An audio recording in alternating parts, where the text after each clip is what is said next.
नमस्कार प्रिय कन्या राशि वाले, मैं हूं एस्ट्रोलॉजर डॉक्टर रवि गुप्ता और स्वागत करता हूं आज के मेरे बहुत ही खास कार्यक्रम में। और कार्यक्रम का विषय है कि तुम बोलते थे कन्या राशि वाले, इतना दुख होने से अच्छा है कि मर ही जाना बेहतर है। तो अब घबराने की कोई बात नहीं है। जीवन में ग्रहों का एक ऐसा बदलाव आ रहा है जो आपके जीवन में सुखों का जीवन जीने के लिए अच्छा समय लेकर के आ रहा है। इसलिए तुम्हारे मन में जो ये विचार उत्पन्न होता था कि इतना दुख से अच्छा मर जाना ही बेहतर है, अब डरने की आवश्यकता नहीं है। सुख का समय आ रहा है, जीने के लिए बस आगे बढ़ने की जरूरत है। जी हाँ प्रिय कन्या राशि वाले, आज मैं आपको बताऊंगा कि गोचर में एक बहुत अच्छा बदलाव हो रहा है। बदलाव ये हो रहा है कि देवगुरु बृहस्पति जो ग्रहों में सर्वश्रेष्ठ है, जो आपकी जन्म कुंडली में जो होते हैं, ये सुख का और इसके अलावा जो है सप्तम भाव यानी सूत का मालिक होता है। तो आज मैं आपको बताऊंगा कि कन्या राशि वाले देवगुरु बृहस्पति जो हैं 1 मई 2024 को दोपहर का 1:50 से 14 मई 2025 तक ये वृषभ राशि यानी आपकी कुंडली के अष्टम भाव को छोड़ करके नवम भाव जो इनकी खुद की राशि है यहां पे विराजमान हो रहे हैं। और साथ में पूरा जब तक ये रहेंगे वृषभ राशि में, तब तक ये केतु के साथ बनाएंगे नवम पंचम राजयोग, जो आपके लिए अत्यधिक शुभ और लाभकारी स्थिति में रहेगा। तो मैं आज आपको बताऊंगा कन्या राशि वाले कि क्यों देवगुरु बृहस्पति इतना ज्यादा शुभ है कि दुख में मर जाने से अच्छा सुखों की प्राप्ति का समय आ गया है। इसकी संपूर्ण विस्तृत जानकारी मैं आपके समक्ष प्रस्तुत करूंगा। प्रिय कन्या राशि वाले, राशिफल बताने से पूर्व 2 जानकारी आपको मैं दे दूं। पहली जानकारी यह है कि ये जो राशिफल है चंद्र राशि पर आधारित है। जिनको अपना चंद्र राशि पता है आप इसके अनुसार जानकारी, जिनको अपना चंद्र राशि नहीं पता है आप इस वीडियो को नाम या लग्न के अनुसार भी देख सकते हैं। दूसरी जानकारी मैं यह दे दूं, ये जो भविष्यवाणी है गोचर के अनुसार है और मनुष्य के जीवन में और ज्योतिष शास्त्र में स्पष्ट तौर से प्रमाण है कि मनुष्य का जीवन उसके कर्म से, उसके धर्म से, उसके खुद की जन्म पत्रिका से, उसकी महादशा और अंतर्दशा से और गोचर से भी उसका जीवन चलता है। इसलिए आप इस भविष्यवाणी को 100% अपने जीवन पर उतारने से पूर्व अपनी जन्म पत्रिका अवश्य देख लीजिए, ताकि आपको वर्तमान में खुद के जीवन में क्या चल रहा है इसकी भी जानकारी आवश्यक तौर पे मिलेगी। सबसे पहले मैं आपको यह बताना चाहता हूं कन्या राशि वाले कि जब देवगुरु बृहस्पति जो है ये मेष से यानी अष्टम भाव से वृषभ राशि के भाग्य स्थान पे आएंगे, तो देवगुरु बृहस्पति आपकी कुंडली में 2 केंद्र का मालिक होता है। 2 केंद्र का मालिक होने के कारण क्या है कि इनके ऊपर केंद्राधिपति दोष जरूर लगता है, लेकिन बृहस्पति क्योंकि केंद्र और त्रिकोण 2 केंद्रों का मालिक होकर के स्वयं त्रिकोण अवस्था में आए हैं, तो ये केंद्र त्रिकोण राज्यों के कारण आपके लिए शुभ हो जाएगा। दूसरा महत्वपूर्ण बात, जब भी कोई ग्रह से पंचम और नवम स्थित हो जाता है तो नवम पंचम राजयोग बनता है।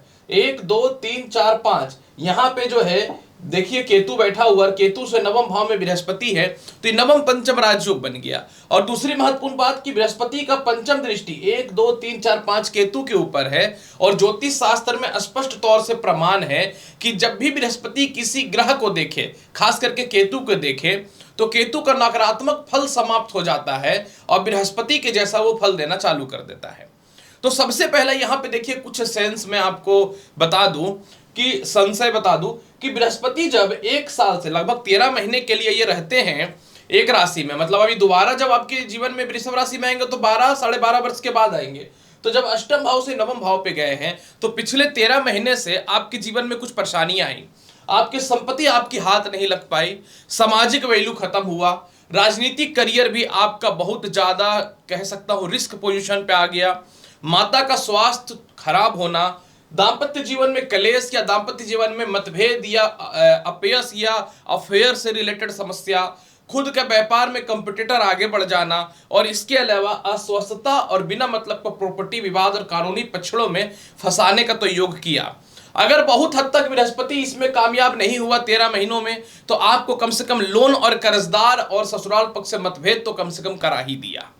तो ये एक बृहस्पति का नकारात्मक फल रहा मेष राशि में, क्योंकि केंद्राधिपति दोष लगने के बाद भी अष्टम भाव के मालिक थे।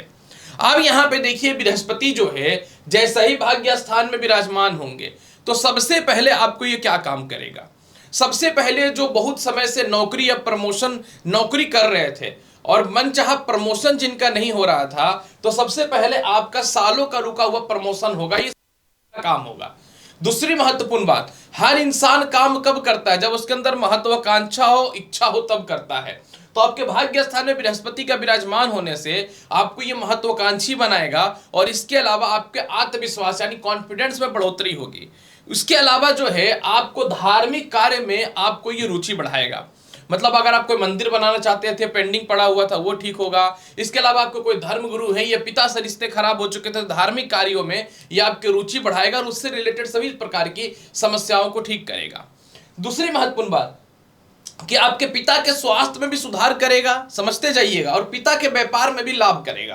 यानी बहुत सारे ऐसे लोग हैं जो स्टूडेंट है या जिनका बिजनेस नहीं चल रहा है या जॉब में है, बहुत कम सैलरी में है, जिनका पिता के द्वारा भी सपोर्ट मिलता था, आर्थिक सपोर्ट मिलता था, तो इन सभी चीजों में सबसे बड़ा बृहस्पति आपके लिए कन्या राशि वाले लाभ की स्थिति को लाएगा।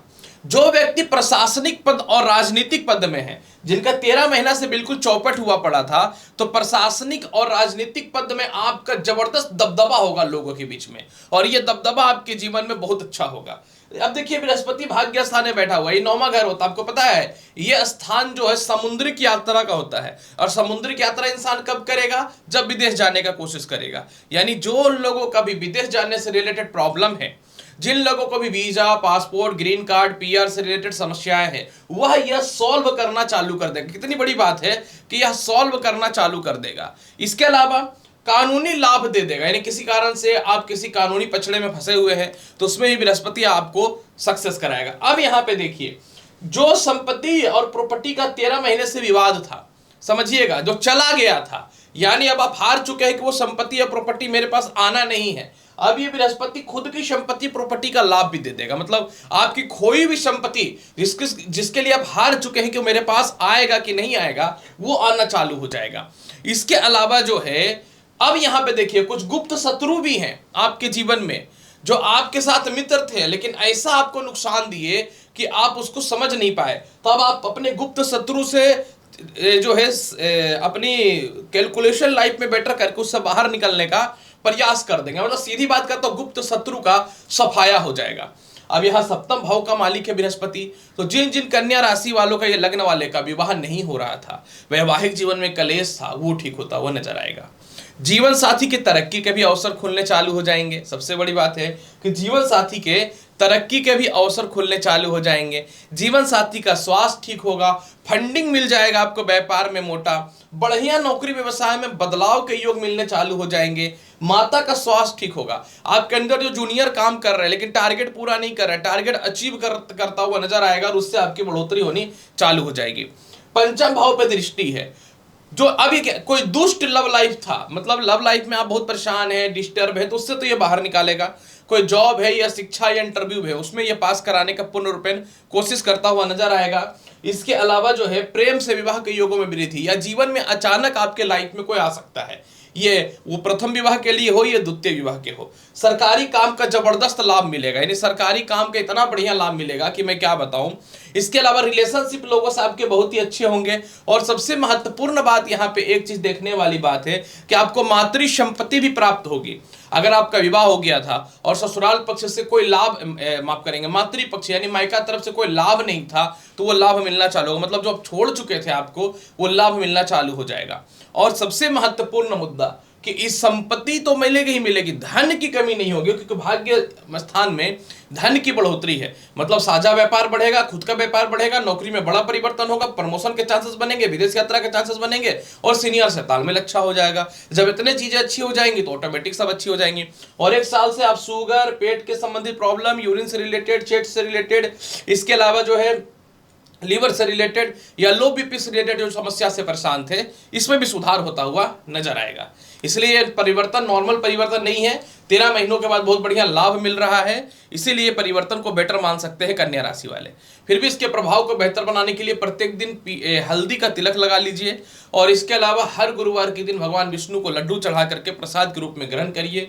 और इसके प्रभाव को बेहतर बनाना चाहते हैं तो प्रत्येक दिन आप दुर्गा चालीसा का पाठ चालू कर दीजिए। लाभ इतना ज्यादा मिलेगा, अनएक्सपेक्टेड, आपने कभी सोचा भी नहीं होगा।